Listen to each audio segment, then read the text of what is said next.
આજે સાંજે આપણે પરમેશ્વર પિતાની સ્તુતિ કરીએ છીએ અને પ્રભુને મહિમા આપીએ છીએ, કારણ કે પ્રભુએ આપણને આજે એક સાંજે ફરી એકત્ર કર્યા છે અને દરરોજની આ આપણી જે સભાઓ છે અને ઈશ્વર પિતાએ આશીર્વાદિત કરી છે. આપ પણ બહુ મોટી સંખ્યામાં સર્વ પધારો છો, તેથી અમને પણ એક પ્રોત્સાહન મળે છે, ઉત્તેજન મળે છે અને એની સાથે સાથે આપની પ્રાર્થનાઓ પણ અમારી વચનની સેવાને વધુ એ અસરકારક બનાવે છે, આશીર્વાદિત કરે છે. અને એટલા માટે આજે આપ સર્વનો આવકાર કરીએ છીએ. અમારો પણ આવકાર માટે કારભારી બેન અર્ચિતાબેનનો પણ હું ખાસ આભાર માનું છું. હમણાં ગીત ચાલતું હતું અને ત્યારે મને વિચાર આવ્યો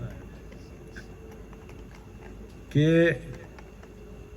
આપણા 24 કારભારીઓ છે, એમાં મેં મનમાં ગણ્યા તો 10 તો બહેનો છે.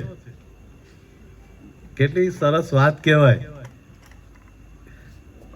24 કારભારીમાંથી 10 બહેનો, એમાંના અર્ચિતાબેન પણ એક કારભારી તરીકે મને એમ થાય કે પુરુષોનો આવવા જવાનો સમય કદાચ વહેલો મોડો થાય તો એમને ચાલી જતું હોય, કારણ કે બહેનોને ઘર, રસોઈ અને દાન માટે જવાનું મોટા ભાગના લોકો સાંજે જ મળે.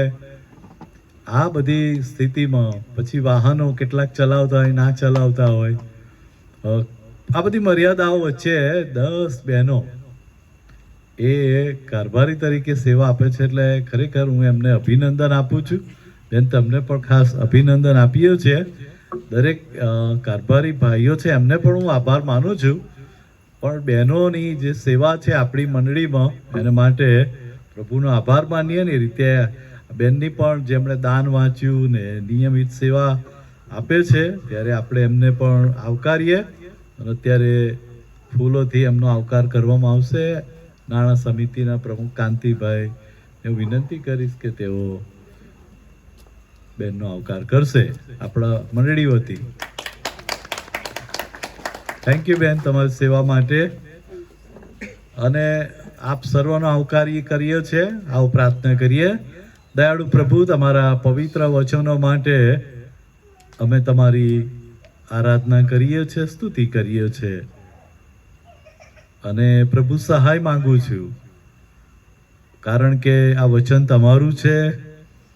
એના ગૂઢ રહસ્યો, મર્મો, એના પાછળના હેતુ, ઈરાદાઓ એ પ્રભુ અમને સમજાવજો, જેથી જે હેતુને માટે તમારું વચન આવ્યું છે એ હેતુ મુજબ તમારું વચન લઈ જવા, સમજાવવા, સમજવા કૃપા આપજો.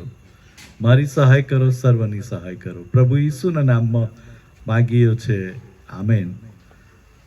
આજનો જે વિષય છે, બધા વિષયો અમે જે પસંદ કર્યા છે એમાં કેટલાક દેહના કામ, જે ગલાતી 5માં લખ્યું છે, દેહના કામ, એટલે એમાં ક્રોધ ને વગેરે વગેરે આવતું હોય છે, ઈર્ષા ને ઘણી બધી એવી બાબતો નેગેટિવ છે, લોભ છે, બરાબર.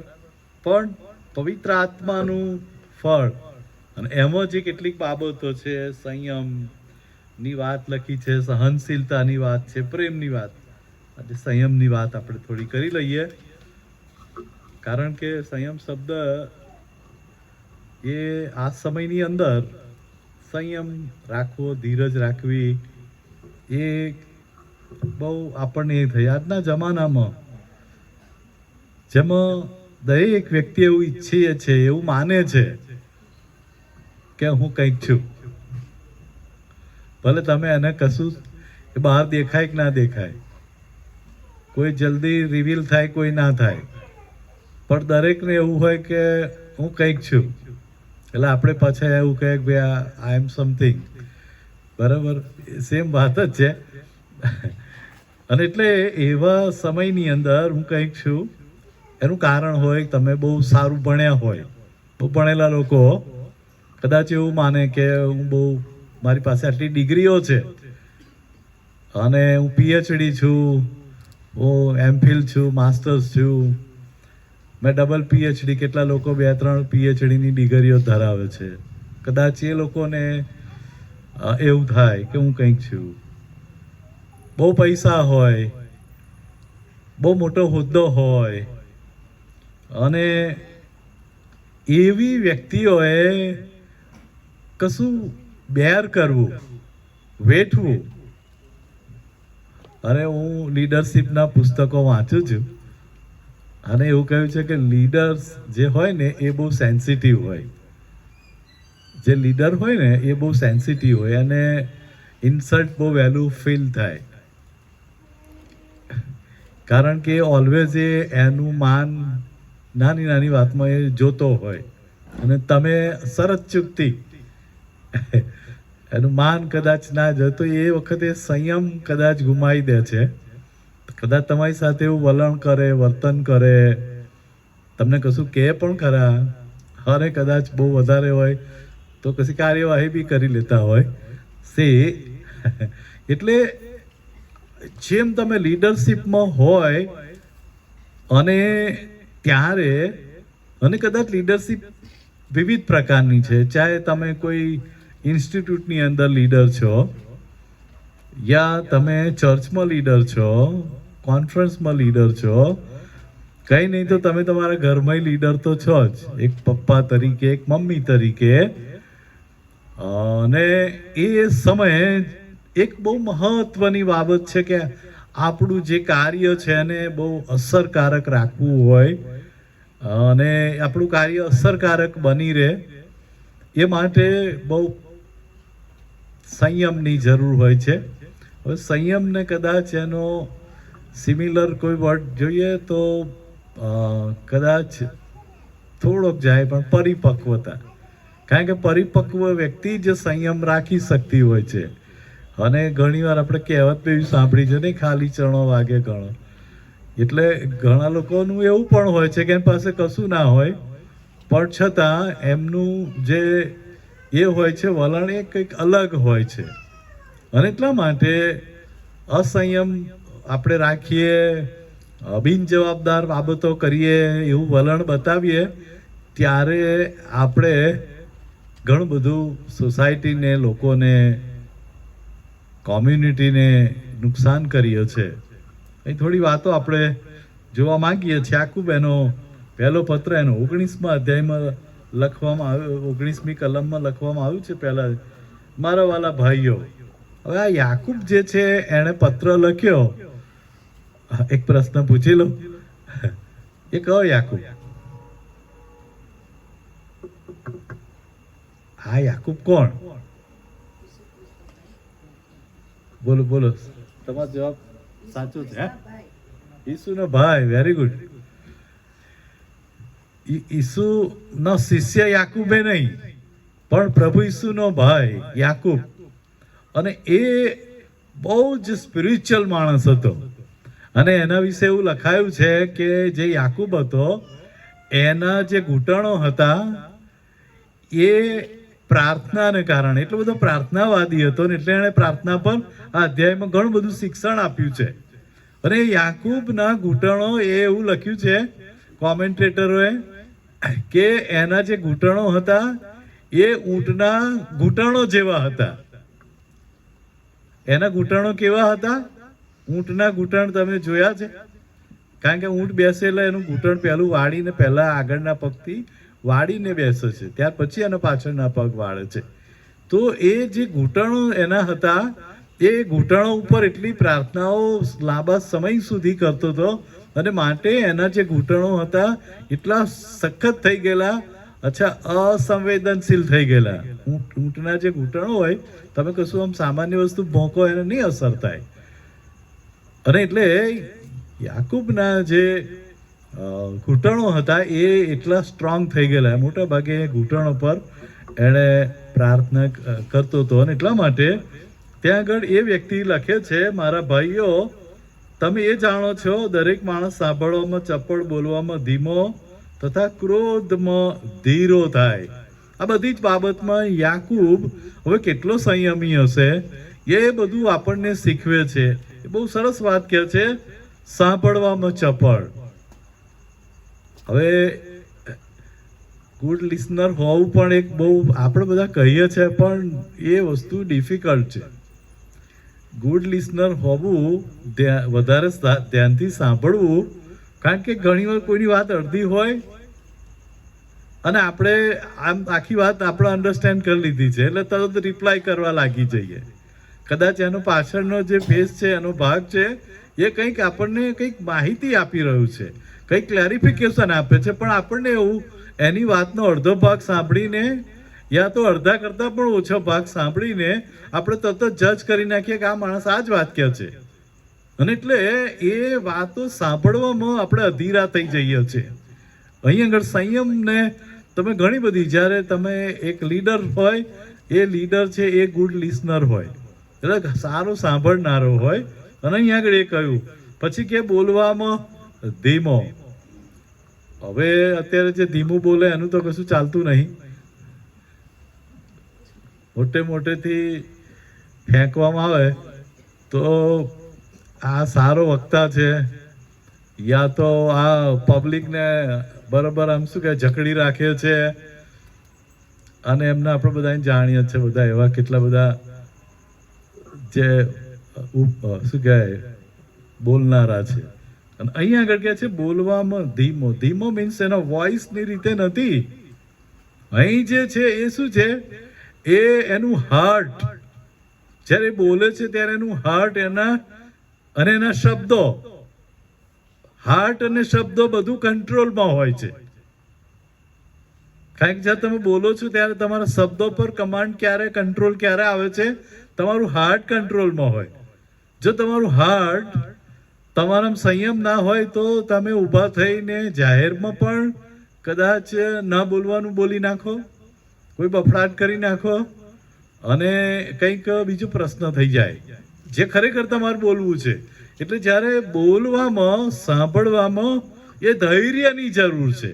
સાંભળવા માટે ને અહીંયા સંયમી એ યાકૂબ કહે છે કે એ બહુ અદ્ભુત વાત એના લોકોને લખે. અને આ એણે જે પત્ર લખેલો ને એ તો સતાવણીના કારણે જે વિખરાઈ ગયેલા એવા 12 કુળના લોકોને એણે આ પત્ર લખ્યો છે. અને લોકોને એણે બહુ અદ્ભુત શિક્ષણ આપ્યું છે. કદાચ હજુ પહેલી જ કલમ, 19મી કલમ બી પૂરી નથી કરી.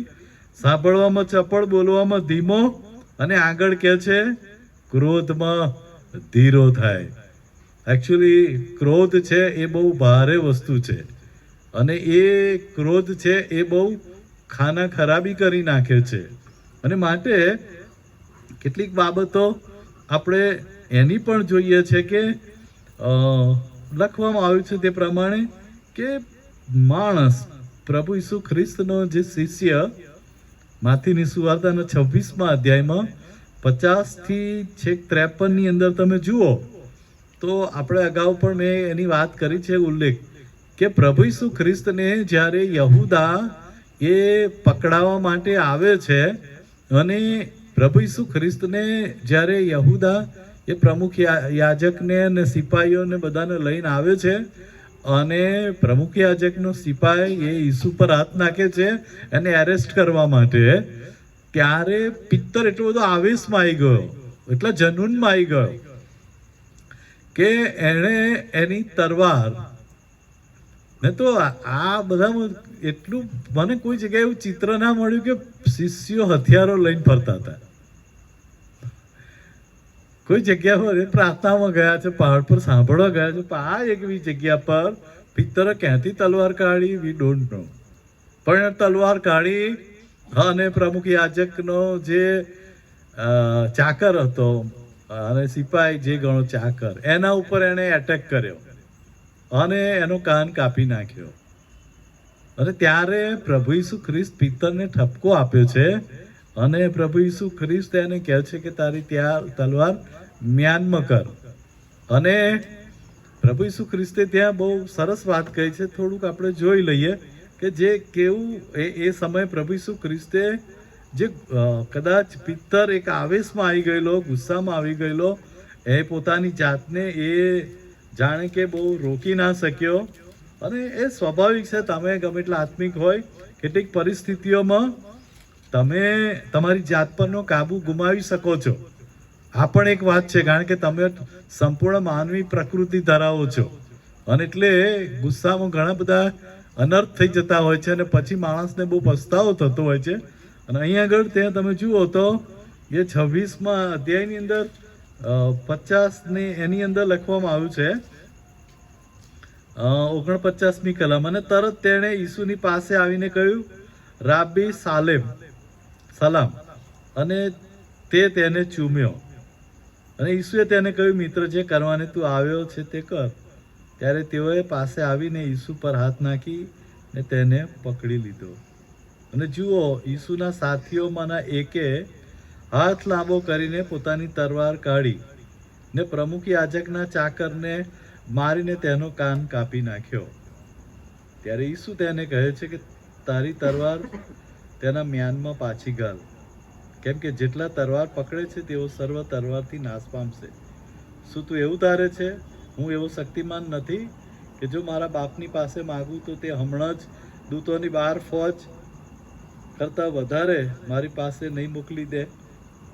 પ્રભુ ઈસુ ખ્રિસ્ત ત્યાં આગળ પિત્તરને કહે છે કે તું સંયમી થા, તું પોતાની જાત પરનો કાબુ ગુમાવીશ નહીં, કારણ કે એ સમયે પ્રભુ ઈસુ ખ્રિસ્તે ખૂબ જ ધૈર્ય સાથે વધસ્તંભ તરફ આગળ વધવાનું હતું.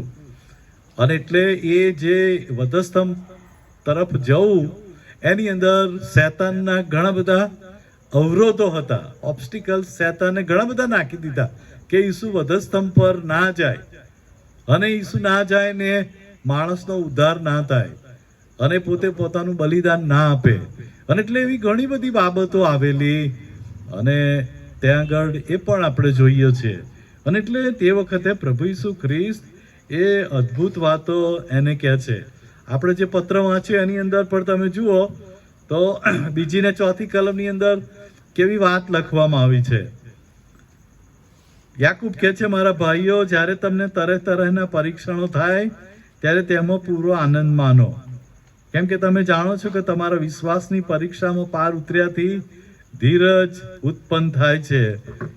યાકૂબને ખબર છે કે જ્યારે માણસોનું પરીક્ષણ થાય, એમની સતાવણી થાય, એમના જીવ ઉપર કશુંક આવી જાય, ત્યારે માણસ છે એ ગમે એટલો ડાયો હશે પણ એની પોતાની ધીરજ ખૂટી જશે, એની પોતાનો સંયમ, એની પોતાની જાત પરનો સંયમ એ ગુમાવી દે છે. જ્યારે તમે સંયમ ગુમાવો છો ત્યારે તમારા એક્સપ્રેશન ચેન્જ થઈ જાય છે. જ્યારે તમે સંયમ ગુમાવો છો ત્યારે તમારી બોડી લેંગ્વેજ ચેન્જ થઈ જાય છે. જ્યારે સંયમ ગુમાવો છો ત્યારે તમારા ભાષા અને શબ્દો બદલાઈ જાય છે. આ એક બહુ સ્વાભાવિક ચિહ્નો છે. અને એટલા માટે, અને બીજું તમારી શરીરની જે એ હોય છે એમાં પણ ફરક પડી જાય છે. તમે કદાચ એકદમ કામ હોય પણ બહુ તમારું હૃદય કદાચ વધારે એ કરતું થઈ જાય છે, ધબકતું થઈ જાય, તમે બહુ ઇમોશનલ થઈ જાઓ, તમે પોતાની જાતને નિયંત્રિત ના કરી શકો. યાકૂબ કહે છે કે આપણે વિશ્વાસ કરનારી મંડળી ને બહુ જ ધીરજની જરૂર છે, કારણ કે સંજોગો, દિવસો, પરિસ્થિતિઓ એ સમયમાં આ લોકોના પર સતાવણી હતું એવું નહીં. મંડળીએ હંમેશા પોતાની જાતને, લોકોએ, વિશ્વાસીઓએ પોતાની જાતને બહુ જ કેળવવાની જરૂર છે, ધીરજના માટે, સંયમના માટે. તમારા વિશ્વાસને ઠેસ પહોંચે એવી વાતો તમને આ જગતમાં સાંભળવા મળશે. મંડળી માટે, મંડળીના સેવકો માટે, મંડળીના આગેવાનો માટે, મંડળીના લોકો માટે, તમે જેમને કદાચ બહુ માન આપતા હશો એ મંડળી સિવાયના પણ એવા લોકો હશે જેમને તમે બહુ મનથી માન આપતા હશે, એમના વિશે તમને ઘણું બધું કદાચ સાચું ખોટું સાંભળવા મળે. ત્યારે આપણે બહુ પરિપક્વ વ્યક્તિની જેમ વિચારવાની જરૂર છે. અત્યારે અફવાઓ પણ એટલી, અને પ્રભુનું વચન પણ કહે છે કે પાછલા સમયમાં જે સૌથી વધારે પ્રચંડ અને પ્રબળ રીતે કાર્ય કરશે એ તો અફવાઓ છે. મને તો ઘણીવાર નવાઈ લાગે, કોઈ એક જગ્યા પર હું પોતે હોય અને એવી જગ્યાના બીજા દાડે કોઈ ન્યૂઝ વહેતા થાય તો એમાંનું તો કશું ના હોય ને મને એમ થાય હું તો અહીંયા હતો, આ તો કંઈક મારે જોવામાં નહીં આવ્યું. આખું એમ કે એકડો ઉપર હોય એની જગ્યા 100 ઉપર જતા રહે, એવું આખું ઉલટું. અને એવા સમયે સામાન્ય લોકો, જે લોકો સામાન્ય વિશ્વાસી છે, લોકો તો બધું બિચારામને ગળામાં ઉતરી જ જાય, મનમાં ઉતરી જ જાય. અને એટલા માટે બહુ જ આ દિવસોમાં હું તમને કહું, એવા બધા શિક્ષણ છે બાઇબલને અનુલક્ષીને, ઘણી બધી ઇન્ફોર્મેશન જગતમાં ફેલાઈ રહી છે, ઘણી બધી વાતો, ઘણા બધા ન્યૂઝ એ ચાલી રહ્યા છે. અને એવું નહીં કે ચર્ચના બધા પોઝિટિવ, ચર્ચ વિશેના અમુક, હું તો એટલે સુધી ઘણા બધા ન્યૂઝ સતાવણીના આવે છે, એમાં પણ ઘણી બધી વખત બહુ જૂના ન્યૂઝ, કોઈ સ્થળનું નક્કી ના હોય, અને આવું બધું પાછું બહુ ચાલતું હોય, ને આપણે એક લાગણીમાં બધું એને બધું એ કર્યા ખરાઈ કરતા નથી. આપણે મૂળ વાત એ છે, કોઈ પણ વસ્તુની ખરાઈ થતી નથી, એ હકીકતનું આપણને એ થતું નથી. એટલા માટે અહીંયા આગળ એ વાત જોઈએ છે, યાકૂબ કહે છે તે પ્રમાણે કે તમે જુઓ તો ત્યાં આગળ એવું લખવામાં આવ્યું છે. પછી એવું કહે છે, કેમ કે તમે જાણો છો કે તમારા વિશ્વાસની પરીક્ષામાં પાર ઉતર્યાથી ધીરજ ઉત્પન્ન થાય છે. તમે પરિપક્વ તથા સંપૂર્ણ થાવ અને કશામાં અપૂર્ણ રહો નહીં. માટે ધીરજને, સંયમને પોતાનું કામ પૂરેપૂરું કરવા દો. ઘણીવાર આપણે જે ધૈર્ય છે, જે સંયમ છે, એને આપણે પૂરું કામ કરવા દેતા નથી. માટે ઘણી ખોટી ઇન્ફોર્મેશનનો ભોગ બનીએ છે, અને ઘણીવાર ખોટી બાબતોનો ભોગ બની જઈએ છે. અને ખરેખર વાસ્તવિકતા આપણને જ્યારે ખબર પડે ત્યારે બહુ ડીલે થઈ ગયું હોય, બહુ લેટ થઈ ગયા હોય છે આપણે, અને આપણે અફસોસ કર્યા સિવાય બીજો કોઈ એનો વિકલ્પ રહેતો નથી. અફસોસ, અરે. અને પછી અહીંયા આગળ ને એટલે જ યાકૂબ કહે છે કે મારા ભાઈઓ, વિશ્વાસ કરો છો તો તમે યાદ રાખો. ને એણે કેટલી સરસ વાત લખી, એણે તો એક આદેશ આપી દીધો, તમે શું લખ્યું? પરિપક્વ તથા સંપૂર્ણ થાવ. તમે પરફેક્ટ થાવ એ એકદમ નહીં થાવ. તમે પહેલા શું લખ્યું છે કે તમે પરિપક્વ થાવ. એ પરિપક્વતા એ પણ એક, જો પરિપક્વતા હશે ને તો જ સંયમ આવશે, તો જ તમે ધીરજ રાખી શકશો. અને એટલા માટે જ્યારે પણ કશીક બનાવો બને છે, ઘણીવાર આપણા ઘરમાં કોઈ અકસ્માત બની ગયો હોય છે, કોઈને એક્સિડન્ટ થાય, અને આપણે એટલા બધા બેબાકડા અધીરા થઈને કદાચ એવા ટાઈમે આપણે ખોટું ડિસિઝન લઈ લેતા હોય છે, અને એ એવામાં ઉતાવળા થઈને, અધીરા થઈને, ત્યારે જે તે વ્યક્તિના જીવનનું જોખમ હોય છે. પણ તમે કદાચ એવા ટાઈમે પણ બહુ ડિફિકલ્ટ છે કે કશું આવું એક્સિડન્ટલી બની ગયું, આગ લાગી ગઈ, બીજું થયું, કોઈ અકસ્માત થયો, એવા સમયે બહુ જે આમ કે દ્રઢ રહેવું, મક્કમ રહેવું, અને હિંમતથી કામ લેવું, ડાપણથી કામ લેવું, એ બહુ ડિફિકલ્ટ છે. પણ ત્યાં આગળ એ વાત લખી છે, અને એટલે માટે આપણે એ જોઈએ. બીજી આગળની વાત હું તમને કહું, યાકૂબનો પત્ર પહેલો અધ્યાય 26મી કલમની અંદર સરસ વાત અહીં લખવામાં આવી છે.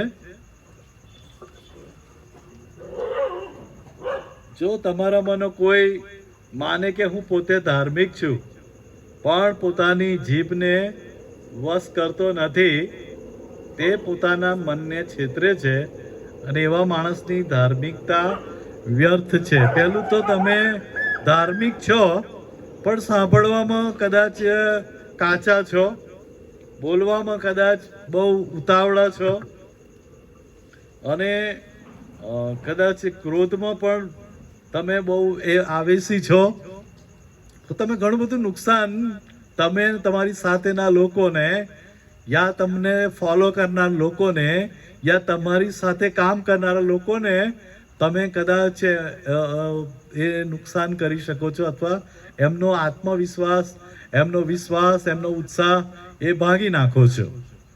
બીજી વાત શું છે અહીંયા આગળ 26મી કલમમાં યાકૂબ કહે છે, કોઈ માણસ એ ધાર્મિક છે એટલે બહુ ગોડલી મેન છે, બહુ ઈશ્વર ભક્ત છે, ઈશ્વરને ઓળખનાર છે, પણ એવી વ્યક્તિઓ ઘણી બધી વારે એ પોતાના જીભ ઉપર એનું કંટ્રોલ હોતો નથી. અને ઘણી વાર એવું કહેવાય છે કે પ્રોબ્લેમ બોલવાથી વધે છે, અને સારું બોલવાથી તો પ્રોબ્લેમ સોલ્વ થાય છે, પણ જો તમે નેગેટિવ બોલો છો, વિચાર્યા વગર બોલો છો, અવિચારી બોલો છો, અયોગ્ય બોલો છો, અને એની અંદર તમારા બોલવામાં તમારી પરિપક્વતા નથી, જેમ સાંભળવા અને વર્તવામાં ના હોય એવી જ રીતે બોલવામાં, અને પછી કદાચ બોલ્યા પછી તમે પસ્તાવ તરત માફી માંગો તો ધીરે ધીરે તમારું લોકોમાં માન ઘટી જાય કે આમનો તો આવી આદત જ છે. અને એના કારણે તમારું જે વ્યક્તિત્વ છે, જે પ્રતિભા છે, જે તમારું અસરકારક વ્યક્તિત્વ છે, એને બહુ ભારે અસર પડે છે.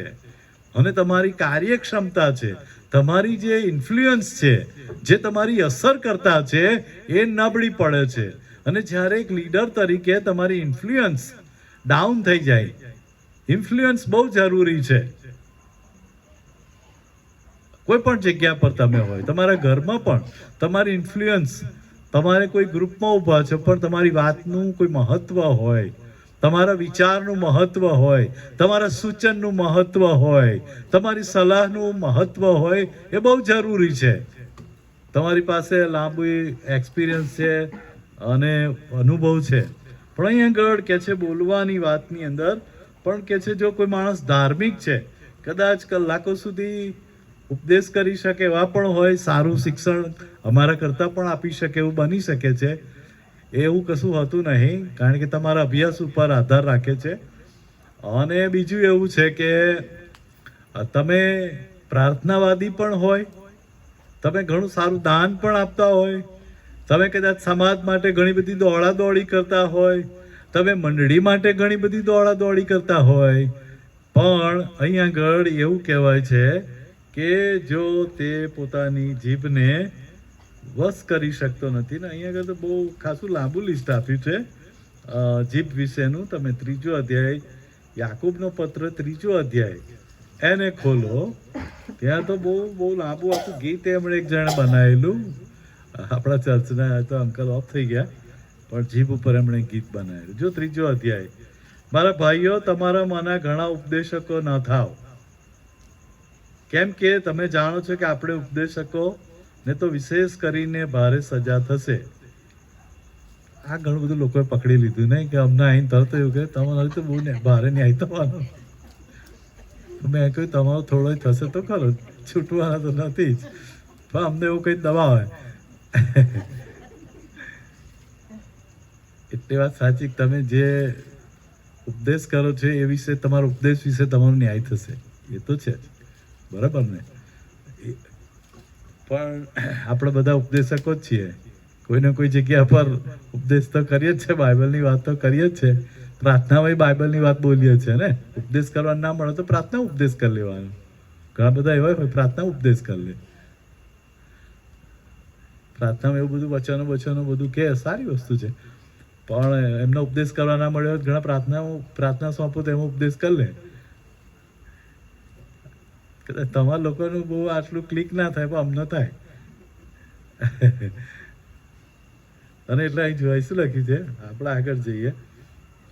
કેમ કે આપણે સગડા ઘણી બાબતોમાં ભૂલ કરીએ છીએ. જો કોઈ બોલવામાં ભૂલ કરતો નથી તો તે સંપૂર્ણ માણસ છે અને પોતાના આખા શરીરને પણ અંકુશમાં રાખવાને શક્તિમાન છે. જે આપણો સબ્જેક્ટ છે સંયમ, તો એને રિલેટેડ વાત છે કે તમે કદાચ જે પોતાની જાતને બોલવામાં, અને કોઈ બહુ મીઠા બોલા હોય ને, તમે કદાચ બહુ ધીમું બોલનારા હોય અને બહુ સરસ બોલતા હોય તો ઈશ્વરનો આશીર્વાદ છે. બીજાને ખટકે ને એવું બોલવાની જો તમને ઈશ્વરે તાલંત આપ્યું હોય ને, તો એના માટે તો પ્રભુનો આભાર માનજો જ. કારણ કે એ તમે બોલવા નહીં માંગતા, ઈશ્વરે તમને ભેટ આપી છે કે તમે કદાચ કરડું બોલવા જશો તોય નહીં બોલાય, એ કરડું બોલવા જશે તોય નહીં બોલાય જે મીઠું બોલે છે. અને જે કડવું બોલે છે એનાથી મીઠું નહીં બોલાય, ને મીઠું બોલે છે એનાથી કરડું નહીં બોલાય. એ બી કહું, પેલો મીઠું બોલનારો બિચારો ટ્રાય મારશે કે આજે તો હું કહી જ દઉં, તોય નહીં થાય, એના શબ્દો જ નહીં આવે. અને અહીં યાકૂબ એટલી સરસ વાત કરે છે, બહુ લાર્જ સબ્જેક્ટ છે, એટલે એને થોડીક એમાં પૂરું કરવાનું હોય. એટલે પછી ત્યાં શું લખ્યું, તે સંપૂર્ણ માણસ છે, પરફેક્ટ માણસ. આપણે તો પેલી રેમન્ડની જાહેરાતમાં વાંચીએ છીએ કે ધ પરફેક્ટ મેન.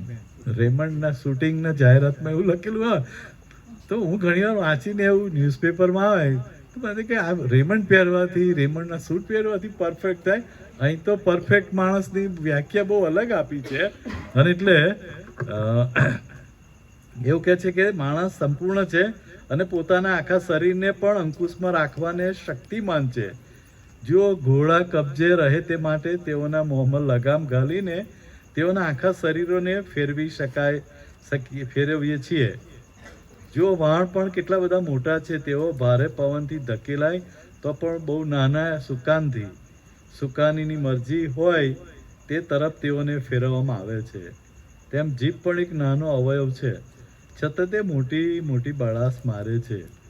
જો કેટલો થોડો અગ્નિ કેટલા મોટા વનમાં દવ લગાડે છે. જીભ તો અગ્નિ છે, દુસ્તાનું જગત છે.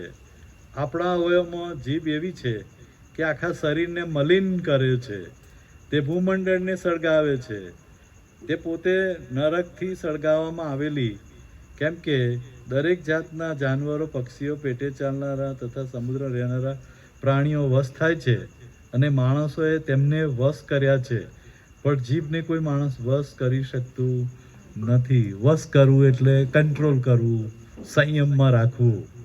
અને આ બધી બહુ લાંબી વાતો છે અને પછી આગળ ઘણું બધું એના વિશે લખ્યું છે, તમે વાંચેલું છે. પણ એક વસ્તુ છે કે આપણા આખા વ્યક્તિત્વને જ્યારે પ્રભુના લોકો છે ને પવિત્ર આત્માનું ફળ સંયમ છે. અને એટલા માટે જ્યારે આપણે ઘણીવાર એવું માનીએ છીએ કે પવિત્ર આત્માનું દાન મળ્યું એટલે હું કોઈના માટે પ્રાર્થના કરું, એ સાજો થઈ જાય તો એની સાબિતી કે પવિત્ર આત્માનું દાન મને મળ્યું છે. હું કોઈના માટે પ્રાર્થના કરું અને એ સાજો થઈ જાય, હું કોઈ વસ્તુ માંગું અને એ વસ્તુ મળી જાય, અને આપણે એટલે સુધી કે હું પ્રોફેસી કરું ને થાય. ઘણા લોકો એવું માને કે પવિત્ર આત્માનું દાન હોવાની એક નિશાની સાબિતી એ છે કે હું કોઈ પ્રોફેસી કરું, ભવિષ્યવાણીઓ. એટલે પ્રબોધકોએ ભવિષ્યવાણી કરી, બરાબર. યશાયાહ ઈસુ વિશે ભવિષ્યવાણી કરી કે કુંવારીને પેટે જન્મશે વગેરે વગેરે. જૂના કરારના પ્રબોધકોએ પ્રભુ ઈસુ વિશે જે ભવિષ્ય વચનો કહ્યા, એટલે એ જે પ્રોફેસી, તો ઘણા લોકો અત્યારે એવા લોકોને એ પવિત્ર આત્મા દાન થયું છે, પ્રદાન થયો છે એવું માને છે કે જે કોઈ પ્રોફેસી કરે, જે કોઈ ચમત્કારો કરે.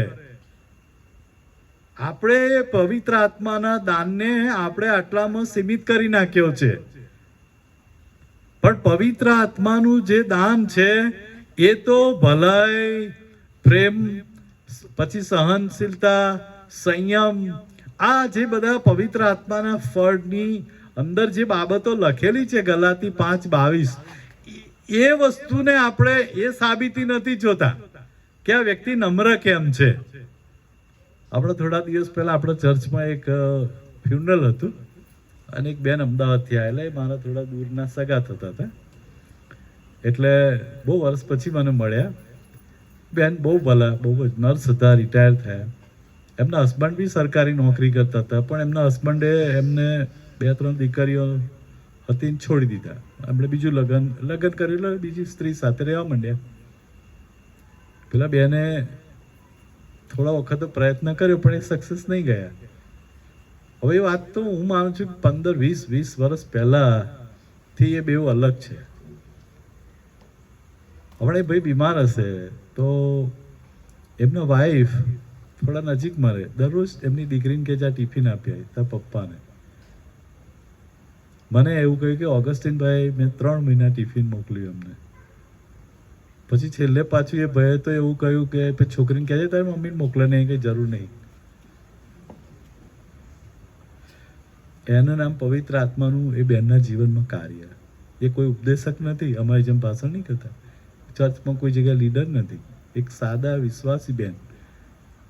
એમણે પછી મેં કહ્યું તમે, એટલે થોડા ભાભી થાય, મેં કહ્યું ભાભી તમે આટલું હજી પ્રેમ કરો?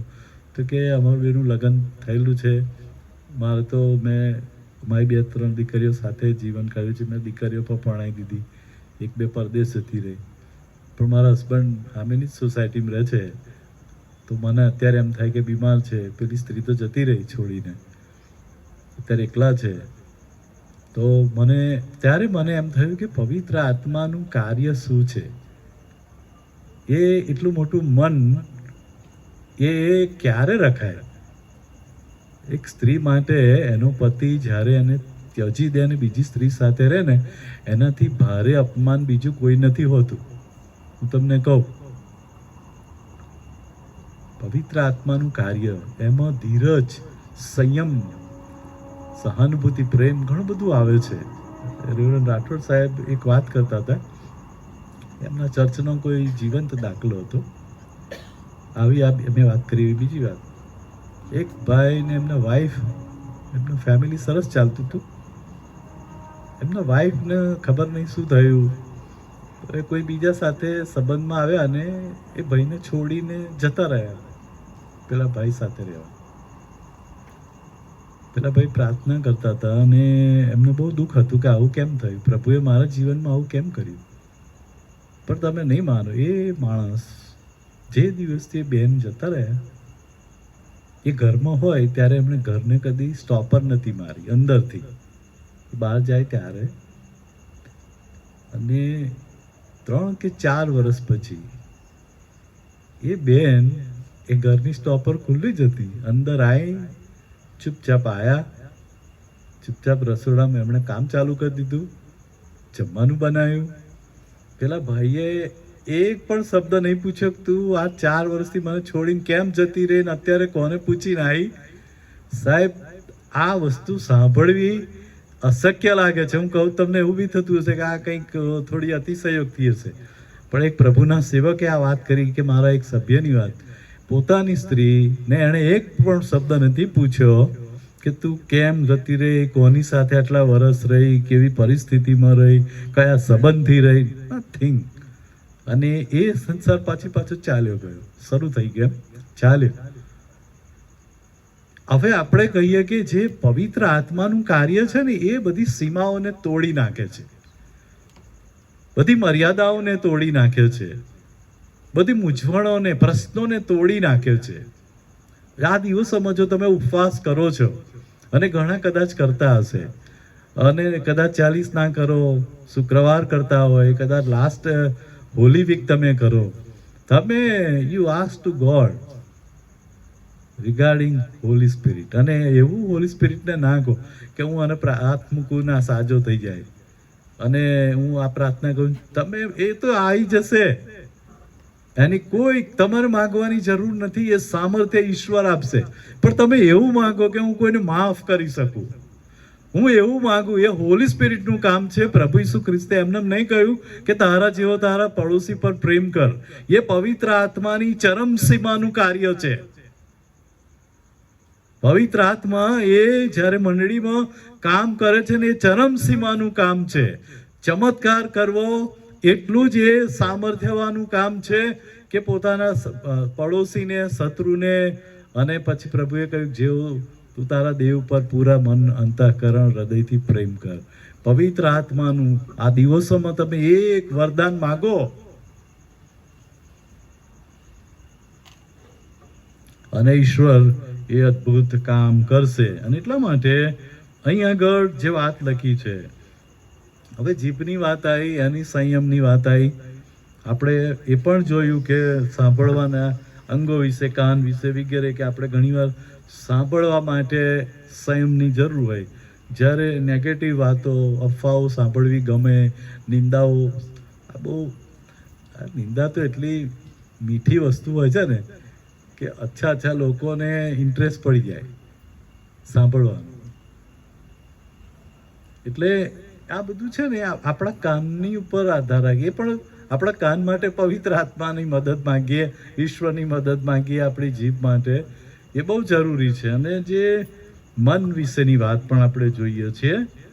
તમે માથીની સુવાર્તાના 5મા અધ્યાયની અંદર તમે જુઓ તો આપણા મન પરની બાબતો વિશે પણ અહીંયા આગળ જણાવવામાં આવ્યું છે. અને ત્યાં પ્રભુ ઈસુ ખ્રિસ્તે એ શિક્ષણ આપ્યું છે કે માણસનું મન, જો તમે માણસના મનનો એક ગ્રાફ બનાવવામાં આવે ને, ગ્રાફ, કોઈ એવું કોઈ મન એ આંકડું છે, મન એ માંકડા જેવું છે. તમે માંકડાને જુઓ, અહીં બેઠું હોય, તમે આમ નજર કરો એ પહેલાં તો કાં તો પેલા થાંભલાની એની પર જઈને બેસી ગયું હોય, અને થોડી વારમાં જુઓ તો બીજી કોઈ જગ્યા પર હોય, એ જંપીને બેસે જ નહીં માંકડું.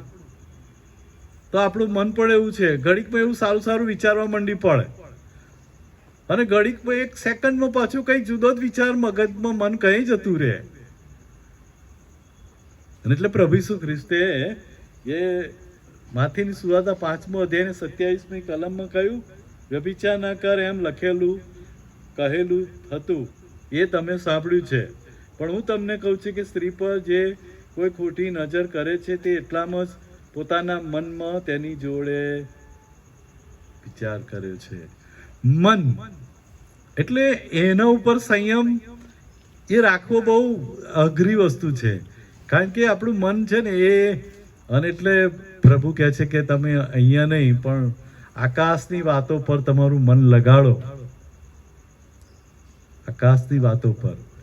અને એટલે એ પણ એટલું જરૂરી છે કે આપણે આપણા મનને, આ જગતમાં બહુ આપણું મન ભરાયેલું છે, એમ જ રચ્યું પચ્યું છે, એના જગતના આપણું મન પોતાના જ વિચારો કરે છે, પોતાના હિતનું વિચારે છે, આપણું મન આપણા ભલા માટે જ વિચારે છે, મન આપણી પોતાની જ ચિંતા રાખે છે. પણ પ્રભુ ઈસુ ખ્રિસ્તે કહ્યું, જેવું તારા પર એવું બીજા ઉપર, તમે પોતાના કરતાં બીજાને ઉત્તમ ગણો, બીજાઓનું હિત વિચારો.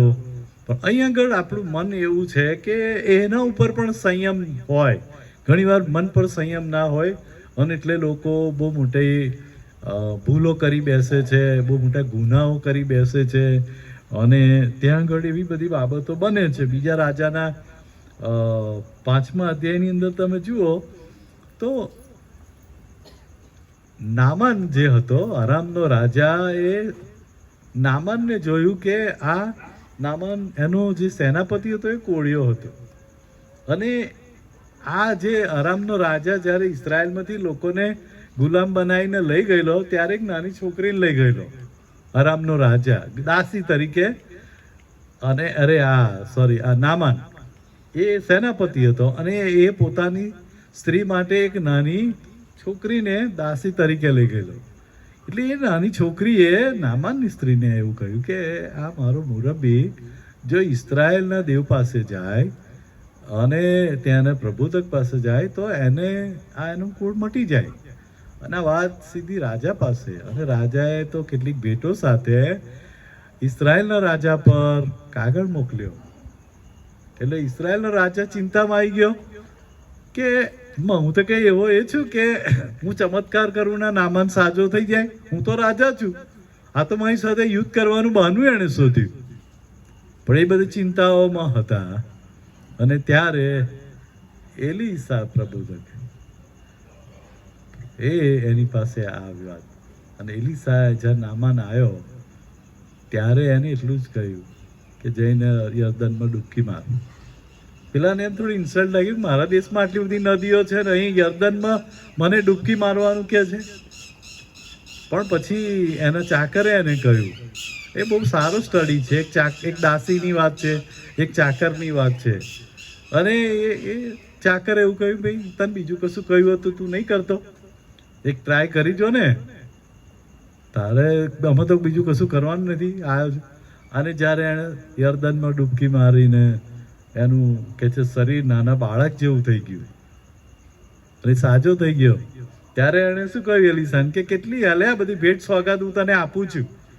એલીસાએ કહ્યું કશું જોઈતું નહીં મારે, તો કે યાર એક કામ કર, મને થોડી માટી આપ જેથી હું યહોવાની વેદી બાંધું મારા દેશમાં જઈને અને એનું ભજન કરું. એ એક બરાબર છે, પણ ગેહજીએ જોયું કે યાર આટલો સરસ મોકો છે અને હું આ મારો માલિક આ એલીસા કશું માગતો નથી, લાય હું જઉં. અને એણે પછી જઈને માગ્યું, આપણે એ બધું જાણીએ છે. અને ગેહજી લઈને આવ્યો ત્યારે એને ખબર નહોતી કે એલીસાને ખબર છે. એલીસાએ કહ્યું કઈ જઈને આવ્યો? તો કે કઈ નહીં ગયો. તો કે તું ગયો ત્યારે તારી સાથે મારું મન હતું, તારી જોડે મારું મન હતું. અને એણે કહ્યું કે ત્યાં જઈને શું લીધું છે, અને બધું એનું પાપ પકડાયું. કહ્યું કે નામાનનો કોળ તારા પર તારા પરિવાર પર આવો.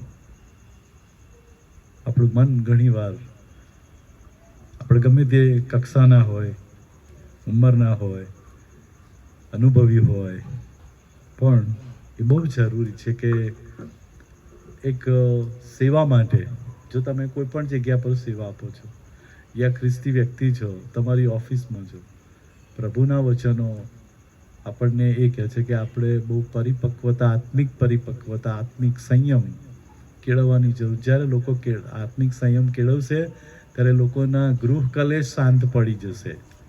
ઘરની અંદર જે ક્લેશ થતા હોય, બરાબર, પડોશી સાથેના ક્લેશ, અન્ય સાથેના, સાથી કર્મચારીઓના, અને લોકો એક શાંત સમાજ, એક વિકાસ કરતો સમાજ, એક આશીર્વાદિત સમાજની અનુભવ કરશે.